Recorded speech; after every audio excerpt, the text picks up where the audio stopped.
ახლო აღმოსავლეთში მიმდინარე დაძაბულობა უკვე გავლენას ახდენს სხვადასხვა ეკონომიკურ სექტორზე, მათ შორის ტურიზმზეც. ისრაელი, ირანი და სპარსეთის ყურის ქვეყნები საქართველოსთვის მნიშვნელოვანი ტურისტული ბაზრებია. როგორი იცვლება ვიზიტორების ნაკადი და რა მოლოდინები აქვთ ინდუსტრიას მიმდინარე სეზონთან დაკავშირებით. ამ თემაზე ვისაუბრებთ HSC ჯგუფის დირექტორთან გიორგი დოლიძესთან. მოგესალმებით გიორგი, მადლობა თქვენი დროისთვის და სტუდიაში მობრძანებისთვის. მოგესალმებით, მადლობა მოწვევისთვის. გიორგი, საინტერესოა, რომ ახლო აღმოსავლეთში მიმდინარე მოვლენები რამდენად აისახა საქართველოში ტურისტულ სექტორზე და ყველაზე თვალსაჩინო რა შეიძლება რომ იყოს, რა არის? გამომდინარე იქედან, რომ ჩვენ ვიცით ისრაელი და სპარსეთის ყურის ქვეყნები, ეს არის საქართველოს ტურისტულ სტატისტიკაში ნომერ პირველი და ნომერ მეორე მიმართულებები, საიდანაც ძირითადად იქნება საქართველოში ტურიზმის, ესე ვთქვათ, მასა, რომლებიც ჩამოდიან საქართველოში სხვადასხვა მიზნებით, არიან როგორც მაღალმხარჯვეუნარიანი, ასევე საშუალო მხარჯვეუნარიანი ტურისტები, აქვთ ჯგუფური და ინდივიდუალური ვიზიტები და საკმაოდ ფართო მასშტაბით მოგზაურობენ ხოლმე საქართველოში, როგორიცაა სამთო-სათხილამურო კურორტები, როგორიცაა თბილისი თავისთავად, ეს არის მთავარი მიმართულება და ასევე აჭარა, ბათუმი, სადაც მათ უფრო სპეციფიური დანიშნულება, როგორიცაა კაზინოები და სხვადასხვა გასართობი აქტივობები, რაც უფრო დავალ სეზონზე ეხმარება აჭარის რეგიონს და უშუალოდ ბათუმში მყოფ სასტუმროებს იმ სპეციალური პაკეტებით, რომლებიც აქვთ შემუშავებული სწორედ ამ მიმართულებებიდან ჩამოსული ტურისტებისთვის. რაც შეეხება დღევანდელ სიტუაციას, გამომდინარე იქედან, რომ დაძაბულობა მიმდინარე პერიოდი არის დაახლოებით კვირანახევრიდან 2 კვირამდე, სადაც ჩვენ ნახეთ ის მყისიერი გაუქმებები, რომლებიც უკავშირდებოდა უშუალოდ იმ ფრენებს, რომლებიც იყო ჩახსნილი და ასე ვთქვათ რაიმე ესე ვთქვათ რადიკალური და ტოტალური გაუქმება აპრილის კუთხით ჯერჯერობით არ დაწყებულა. ეს ყველაფერი შეეხო მარტის 15-მდე პერიოდს და როგორც კი ესე ვთქვათ ხანგრძლივდება მოქმედებები, უქმდება რეისები, ასევე მიყვება ჯავშნების გაუქმებაც ხოლმე. კი ბატონო, საინტერესოა თუ გვაქვს მონაცემები, რა ჯავშნები რამდენი რა რაოდენობის გაუქმდა და ასევე ვიზიტორთა აქტივობა როგორი არის? ამ შემთხვევაში, თბილისი, ისედაც თბილისისთვის იყო დაბალი სეზონი ეს პერიოდი, მარტის 15-მდე თბილისის აქვს ხოლმე საშუალოდ 50-60% დატვირთულობა. აქედან ალბათ სასტუმროებზე ინდივიდუალურად სამსჯელოა, ვის რა წილი ჰქონდა, ესე ვთქვათ, ამ სავარაუდო დატვირთულობებიდან, თუმცა შეიძლება ვთქვათ, რომ 20-25, ზოგ შემთხვევაში 30%-იც კი შეინიშნებოდა ის გაუქმებები, რომლებიც ამ ეტაპზე მოყვა ფრენების პირდაპირ ჩახსნას და გაუქმებებს. რაც შეეხება სამთო-სათხილამურო კურორტებს, სადაც უფრო მაღალი სეზონი იყო, იქ რა თქმა უნდა 50%-ზე მეტი შეიძლება რომ იყოს კონკრეტულად მარტის თვის ხოლმე პირველი ნახევრის გაუქმებები. აპრილზე ჯერჯერობით როგორც ვთქვით, მიმდინარეობს მსჯელობა, შეიძლება ეს ჯავშნები გადავიდეს მომდევნო თვეებზე, უფრო მაღალ სეზონზე თუ იქნება კიდევ ადგილები შენარჩუნებული ამა თუ იმ სასტუმროებში და აჭარაშიც თბილისზე მეტი სავარაუდოდ შეიძლება 35-40%-ის ჭრილში ქონოდას სწორედ ამ მიმართულებებიდან, რაც იყო მიბმული იმ რეისებზე და ჩარტერულ ფრენებზე, რომლებიც ჩადიოდა ბათუმის მიმართულებით. კი ბატონო, საინტერესოა ჯავშნების გაუქმება, რა ფინანსური დარტყმა შეიძლება იყოს როგორც სამსტუმროებისთვის, ასევე ტურისტული კომპანიებისთვის? ფინანსური დარტყმა, როდესაც დაბალ სეზონზე გიუქმდება ერთი ჯავშანიც, პირდაპირ აისახება სასტუმროს შემოსავლებზე, რასაც პროგნოზირებ, რომ უნდა შეასრულო 40-ან 50% დატვირთულობა, იქ 5 და 10%-ის კლებაც საკმაოდ მტკინვეულია, გამომდინარე იქიდან, რომ გადასახადია თავისთავად თანამშრომლების ხელფასები, სხვადასხვა საოპერაციო ხარჯები, იქნება ეს ბანკის სესხები თუ სხვა, რაც ჩვეულებრივ ბიზნესს აცოცხლებს და ბიზნესის ასე ვთქვათ, ენერგიისთვის არის მთავარი განმაპირობებელი ფაქტორი. აქედან გამომდინარე, როდესაც შენ გათვლილი გაქვს კონკრეტული ბიუჯეტი, პროგნოზირებული გაქვს კონკრეტული შემოსავალი, რაც უნდა მიიღო თვის ამა თუ იმ ჭრილში და უცბად თენდება დღე და ესე ვთქვათ, სიურპრიზი მოგევლინება, საიდანაც გარკვეული პროცენტი აი ამ შემოსავლების ყისიერად გიუქმდება, სამომავლოდ გაკეთებული რეზერვაციებიდან მისაღები შემოსავლები კითხვის ნიშნის ქვეშ დგება და მიმდინარეობს პარტნიორებს შორის მსჯელობა, რა თქმა უნდა, ამ შემთხვევაში თითოეული დასაქმებულისთვის, რომელიც სასტუმროში მუშაობს, ნებისმიერი რგოლის მენეჯერისა თუ თანამშრომლისთვის არის ძალიან მტკინვეული მიმართულება, თუმცა ამ შემთხვევაში რაც დღეს შეიძლება რომ ესე ვთქვათ ვიქონიოთ არის ის იმედი რომ განსაკუთრებით აპრილამდე თუ ეს დაძაბულობა შედარებით ჩაცხრა და ფრენები აღდგა, აქ მთავარი განმაპირობებელი ფაქტორი არის მათთვის უსაფრთხოება და ფრენის არსებობა. დღეს საბედნიეროდ ვიცით რომ მსოფლიოს ნებისმიერი წერტილისთვის ჩვენი ქვეყანა არის აღქმული როგორც ერთ-ერთი მთავარი უსაფრთხო დესტინაცია და სწორედ ასე ვართ დაპოზიციონირებული, რაც იმედს მაძლევს რომ როგორც კი დაძაბულობა ჩაწყდარდება და ფრენები აღდგება, საქართველოს იქნება ერთ-ერთი ყველაზე სასურველი და მშვიდი მიმართულება რეგიონში, სადაც შესაძლებელია რომ მეზობელმა ქვეყნებმაც უფრო მეტი აქტივობა გამოიჩინონ, რომლებიც გამოირჩეოდნენ აქამდე ემირატებში ძალიან აქტიური ვიზიტებით, შესაძლოა რომ უფრო სახმელეთო გზებით, ან უფრო მარტივად ხელმისაწვდომ ლოკაციებზე მოისურვონ ჩასვლა და ამან ერთგვარად წაახალისოს ის დატვირთულობები, რასაც აპრილში ველოდებით. ასევე აღსანიშნავია ის გარემოება, რომ ეს პერიოდი იყო რამადანის და შემდეგ უკვე პასექის პერიოდი, რომელიც მოდის აპრილის თვეში. აქ გამოირჩეოდა ორივე მიმართულება, სადაც მიმდინარეობს ახლა მსგავსი ტიპის დაძაბულობა, გამოირჩეოდა ძალიან აქტიური ვიზიტებით. ფაქტიურად თბილისის შემთხვევაში აპრილი გასული წლის ანალოგიურ პერიოდს რო შევადაროთ, ჰქონდა 92%-ით დატვირთული, რაც იყო ჩვენთვის ისტორიული მაქსიმუმი და რეკორდული მაჩვენებელი და აქედან გამომდინარე 2025-ში ყველაფერი ისე წავიდა, იმდენად სტრატეგიულად მნიშვნელოვანი გადაწყვეტილება იქნა მიღებული ქვეყანაში, სხვადასხვა ფრენები იქნებოდა თუ წამახალისებელი კამპანიები და მარკეტინგი, რომ 2026 წლის მარტიდან ასევე აპრილიც არანაკლები და კიდევ უფრო მეტი უნდა ყოფილიყო, ვიდრე ეს იყო 2025-ში და ზოგადად სეზონზე ძალიან დადებითი და კარგი მოლოდინები გქონდა თავისთავად იქედან გამომდინარე, რომ წინ უძღოდა ამას ძალიან ბევრი გადაწყვეტილება, რომლებიც იქნებოდა ხელშემწყობი და არის დღესაც ხელშემწყობი, რომ ნამდვილად შეასრულოს 2026 წელმა +5-+10%-ით მეტი, ვიდრე ეს იყო 2025-ში, უბრალოდ ამისთვის აუცილებელია რაც შეიძლება მალე დასტაბილურდეს სიტუაცია, აღარ მოხდეს ყოველდღიური ესკალაციები და დესტაბილიზაციის გაღვივება, რაც მე ვფიქრობ, თუ ეს ასე მოხდება და ფრენები აღდგება, ძალიან მალე დაუბრუნდება ტურიზმი თავის რიტმს, როგორც კომპანია ასევე შეიძლება იმოქმედოს, გიორგი, გარდა იმისა, რომ ეს სასტუმრებზე ჩვენ ვისაუბრეთ და ნაწილობრივ ამ თემას შეეხეთ, ავიარეისების გაუქმებას და საჰაერო სივრცის დროებით ჩაკეტვამ, რა გავლენა შეიძლება იმოქმედოს ტურისტულ ინფრასტრუქტურაზეც, აი ესეც რომ ავხსნათ. საჰაერო გზების დაკეტვა მოქმედებს როგორც სასტუმროებზე, ასევე ტურისტულ კომპანიებზე და ქმნის ერთგვარ ქაოსს, როგორც აეროპორტებში, ასევე სხვადასხვა მიმართულებით, ხო, როდესაც არის რაც შევეხეთ წეგან დაჯავშნილი რეზერვაციები გიწევს გადაწყობა, გიწევს იმის ფიქრი ბოლო წუთს საიდან რა შეავსო მით უმეტეს დაბალ სეზონზე ეს არ არის მხოლოდ საქართველოსთვის და ჩვენთვის შიდა ტურიზმის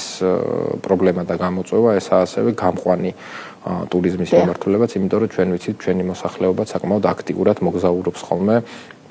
ძირითადად ემირატების მიმართულებებით შესაბამისად. ერთ-ერთი მნიშვნელოვანი ტურისტული ბაზარი არის სწორედ ისრაელი, ირანი და სპარსეთის ყურე საქართველოსთვის. კი ბატონო, შესაბამისად ის ტურისტული კომპანიები, რომლებიც საკმაოდ აქტიურად მუშაობდნენ და მუშაობენ გამყვანი ტურიზმის მიმართულებით, როგორც უცხოეთიდან გამყვანი არის ჩვენთვის შემოყვანი კომპანია, ასევე ჩვენი გამყვანი არის უცხოეთისთვის მათთვის შემოყვანი კომპანია და აქაც მიდის, რა თქმა უნდა, მსჯელობა, რა თქმა უნდა, მიდის სხვადასხვა ფრენის გადადებებიდან ან გაუქმებებიდან გამომდინარე, ხალხი ფიქრობს, წავიდეს, არ წავიდეს, ჩაიგდოს თავის საფრთხეში თუ არ ჩაიგდოს და ზოგი აუქმებს, ზოგი ფიქრობს, რომ გადადონ და უკვე ზოგადად ჩვენ სასტუმროებით და ტურისტული კომპანიებით ვფიქრობთ, რომ ყოველთვის გაუქმებას ჯობია ჯავშნის გადაწევა თუ შეგვიძლია, ამით დავაკომპენსიროთ, რომ არ გავაუქმებინოთ რეზერვაციას. გასცი სიტუაციების მიმართ, გიორგი, სექტორს თუ აქვს გამომუშავებული იმუნიტეტი და რა ნაბიჯებს დგავს თუნდაც ტურისტული კომპანიები იმისთვის, რომ რისკები კიდევ უფრო შემცირდეს? ეგ იმუნიტეტი ჩვენ სამწუხაროდ საბედნიეროდ გასული წლების პერიოდში გამოგვიმუშავდა ბუნებრივად, იმიტომ რომ კოვიდიდან მოყოლებული ყველა ძირითად სეზონამდე თუ იქნებოდა სეზონზე გქონდა პატარ-პატარა ესე ვთქვათ, ჩავარდნები და შავი ლაქები ზოგი რამიზეზით გამოწვეული, ზოგი რამიზეზით. ამ შემთხვევაში ესე ვთქვათ, საომარი მოქმედებების და დაძაბულობების კუთხით ეს ვფიქრობ ყველაზე გლობალური და ყველაზე მასშტაბური იყო, იმიტომ რომ შარშან, როდესაც ივნისშიც მოხდა ესკალაცია ისრაელსა და ჰამას შორის, აქაც იყო 1 კვირიდან 2 კვირამდე და შემდეგ საბედნიეროდ მალევე აღდგა. პრაქტიკამ გვაჩვენა და პარტნიორმა ამ შემთხვევაში ხედავთ, რომ არც ერთი მხარე უკან არ ამ შემთხვევაში არავინ არ თმობს და ამ შემთხვევაში გაცილებით უფრო დიდ მასშტაბებზე გადის ყოველდღიურად. შესაბამისად, ჩვენ გამომდინარე იქიდან რომ ყველა ტურისტულ კომპანიას, როგორც ლოკალურს, ასევე საზღვარგარეთისას, ვთქვით, რომ მაქსიმალურად პარტნიორული ურთიერთობის ფარგლებში ვემუშაოთ. შესაბამისად, ვმუშაობთ იმაზე, რომ ჯავშნები იქნეს გადატანილი და არა მყისიერად, ვთქვათ, გაუქმებული. ოღონდ ესაა საუბარი წინასწარ ჯავშნებზე, ვინც ახლა საუბრობს აპრილზე, მაისზე ან მარტის ბოლოზე, თორემ მარტის 15-მდე რაც იყო, თავისთავად ისინი ფრენებიდან გამომდინარე ვერსად ვერ გადავიდოდა და არის გაუქმებული. გადატანაზე არის ასევე საუბარი, სადაც თანხები არის უკვე დეპოზიტად განთავსებული წინასწარ რეზერვაციაზე. უმეტეს შემთხვევაში ამ თანხების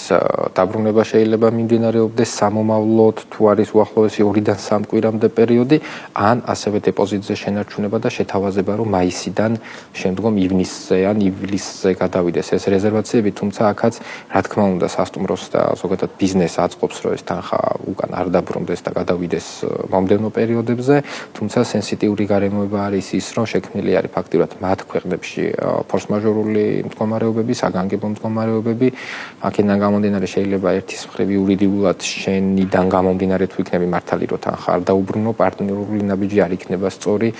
არ იქნება მათთვის ესე ვთქვათ ჰუმანური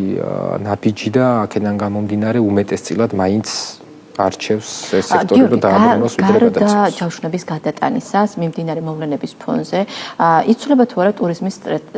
სექტორის სტრატეგია ამ შემთხვევაში, ბაზრების დივერსიფიკაცია ხომ არ ხდება, მაგალითად, იზრდება თუ არა ფოკუსი უფრო ევროპულ ქვეყნებზე ან სხვა ბაზარზე? საქართველოს ბოლო პერიოდში და განსაკუთრებით თბილისი და ბათუმი, ისედაც ფართოდ დივერსიფიცირებული ბაზრებია, სწორედ იქიდან გამომდინარე, რომ ბევრი ბაზრისთვის გავხდით ჩვენ შარშანდელი სიახლეებიდან ხელმისაწვდომები. ევროპაზე, რა თქმა უნდა, კეთდება სწორება და წლიდან წლამდე მზარდი არის ევროპული მიმართულებები, ევროპიდან მაღალმხარჯვარულიანი ტურისტების მოზიდვა. რაც შეეხება უშუალოდ ისიერ სტრატეგიულ ცვლილებებს, როდესაც იწყება რეგიონში დაძაბულობა 1 კვირაში და 2 კვირაში ამას სამწუხაროდ ვერ განახორციელებს, მით უმეტეს, როდესაც არის დაბალი სეზონი, სწორედ ამიტომ რომ არის ბაზრები დივერსიფიცირებული თბილისის და დაბალი სეზონიდან გამომდინარე, შეიძლება ჩავთვალოთ, რომ თბილისის გაუქმებები მერყეობს 20-25%-დან გამომდინარე, სადაც უფრო მაღალი სეზონია და უშუალოდ სპეციფიური სეგმენტები მოგზაურობენ. საქართველოში იქ შეიძლება იყოს 40-45 და შედარებით უფრო მეტი. ამ შემთხვევაში თუ ეს ყველაფერი გასცდა მარტს, თუ ეს ყველაფერი არ დასრულდა ამ თვეში და გადავიდა უკვე მაღალ პიკურ სეზონზე, საიდანაც ჩვენ თავისთავად ველოდებოდით 90% დათვრთულობას, მაშინ გაცილებით უფრო მეტი აქცენტი გაკეთდება ევროპის მიმართულებით, გაცილებით უფრო მეტი აქცენტი გაკეთდება, როგორც ეგან ვახსენეთ, მეზობელი ქვეყნების მიმართულებით, რომ რამენაირად ის დანაკლისი შევავსოთ, რაც შეიძლება რომ მოეტანა ისრაელის და ემირატების მხრიდან წამოსული ნაკადების შეჩერებას. ასევე ძალიან გააქტიურდება და ისედაც მიდის მაკეთკენ საქმე გასული წლებიდან გამომდინარე ჩინეთი, ინდოეთის მიმართულება, იაპონია შეიძლება ამაში რომ იყოს მოაზრებული, კორეიდან შეინიშნებოდა საკმაოდ მზარდი მიმოსვლა და ასევე რეისებიც დაემატა 2026-ში, სკანდინავიის ქვეყნებიდან ივნისში გვემატება რეისები და აქ მთავარი განმაპირობებელი ფაქტორი არის ის, რომ ევროპელებისთვის ესე ვთქვათ, საფრენი მიმართულება ევროპიდან საქართველოში, სადაც არის პირდაპირი რეისები, გვერდსულის გეოგრაფიულად და ცდება დაძაბულ რეგიონების ცას და შესაბამისად შეიძლება უფრო მშვიდად და სტაბილურად შევძლოთ ამ მიმართულებებზე აქტიური მუშაობა. ისედაც იყო თავისთავად ევროპაზე სწორება, როგორც ქვეყანა, ასევე კერძო სექტორი ამას აკეთებს. ზალა უნდა მიმართოს უკვე ამ რეგიონებში. გამახვილეთ ყურადღება ჩვენ გვახსოვს სტატისტიკის მიერ გამოქვეყნებული მონაცემები, სადაც საქართველოს ახლო აღმოსავლეთის ქვეყნებიდან სხვადასხვა არხებით 1.55 მილიარდი ლარის შემოსავალი მიიღო. თუ კრიზისი გაგრძელდა, როგორც თქვენ აღნიშნეთ, რა რისკებს ხედავთ ამ შემოსავლის შენარჩუნების თვალსაზრისით? იცით როგორ არის, დღეს არის ძალიან სამსჯელო საკითხი და ვარაუდების დონეზე შეგვიძლია რომ გავთვალოთ. თუ ნახეთ, როდესაც პროგნოზის გაკეთება ძალიან რთულია. ძალიან რთულია და დღეს შეიძლება დღევანდელი ლოგიკიდან გამომდინარე ერთი პროგნოზი გავაკეთო, მაგრამ ხვალ რადიკალურად შეიცვალოს სურათი და ჩვენ ყოველ დღე იმ იმედით, ესე ვთქვათ, ვიძინებთ, რომ ეს რადიკალური ცვლილება იქნება დადებითი და არა უფრო უარესი. აქედან გამომდინარე შემოსავლების ნაწილში, რო ვთქვათ, ყველამ ვიცით, რომ სეზონი არის კარს მომდგარი, ფაქტიურად 15 მარტიდან საქართველოში იწყებოდა მაღალი დატვირთულობები. თბილისში ეს უნდა 70-80%-ს აცდენილიყო და გაგრძელებულიყო ოქტომბრის ბოლომდე, ანალოგიურად ბათუმი და სხვადასხვა რეგიონები, თუმცა აპრილი-მაისით თუ ჩავარდა ეს ორი მიმართულება, სავარაუდოდ ესე 20-დან 30%-მდე შეიძლება ვთქვათ საშუალოდ, რომ შემოსავალი იქნება დაკარგული სასტუმროებისთვის და ასევე ტურისტული კომპანიებისთვის, მაგრამ იმ იმედით ვამბობთ ამ ვარაუდსაც, რომ ეს ესე არ იქნება. შეიძლება არავის არ გვინდა,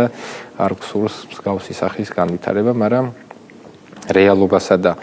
ლოგიკას შორის რო გავავლოთ რაღაც ესე ვთქვათ პროგნოზირების ხაზი დღეს თუ გადახედავთ დღეიდან ამ სიტუაციას სურათი ასეთია მარტივი სურათია. კი ბატონო, ხო, რა სცენარით შეიძლება განვითარდეს მოვლენები, ცოტა რთული არის, მაგრამ ტურისტული სეზონი როგორი ექნება საქართველოს, ამაზე თუ შეგიძლიათ რა გითხრათ? ტურისტული სეზონი რომ არ ყოფილიყო აღნიშნული ჩავარდნა, ტურისტული სეზონი იქნებოდა 5-დან 10%-მდე უფრო მეტი ვიდრე ეს იყო 2025 წელს. შესაბამისად, დატვირთულობებით სასტუმროებში და შემოსავლებით იქნებოდა საშუალოდ 10%-იანი ზრდით. ახლა ამ ეტაპზე, რადგანაც მაინც ჯერჯერობით ძირითადად არის დაბალი სეზონი, ამ შემთხვევაში ეს ეფექტი ერთ კვირაში და ორ კვირაში შეიძლება ასე ვერ შეეტყოს დაბალი სეზონის პირობებში, თუმცა აი აპრილიდან უნდა იყოს ყველაფერი დალაგებული, რომ შევძლოთ და ფაქტიურად თუ აპრილიდან ყველაფერი იქნება აღდგენილი, 2026-2025 ნამდვილად 5-დან 10%-მდე აქვს ჯერ კიდევ მაგის პოტენციალი და საშუალება, რომ გადააჭარბოს და ვიმედოვნებ, რომ ეს მოკლევადიანი პერიოდი, როგორც ეს იყო შარშან და ორი კვირა გქონდა შუა სეზონზე ჩავარდნა, ივნისის თვეში ყველაფერი მალევე აღდგა, მალევე დასტაბილურდა და შესანიშნავი საამაყო ციფრები დაიწერა 2025-ში და ანალოგიური იმედი გვაქვს 2026-ისგანაც. დავიტოვოთ იმედი და ისრაელი, ირანი და სპარსეთის ქვეყნებიდან ჩვენ ძალიან ბევრ ვიზიტორს უმასპინძლებს საქართველოს ამ სეზონზეც დარწმუნებული ვარ. ძალიან დიდი მადლობა გიორგი სტუდიაში მობრძანებისთვის და თქვენი დროის დათმობისთვის და გემშვიდობებით HSC ჯგუფის დირექტორი გიორგი დოლიძე იყო ბიზნეს პოსტის სტუმარი.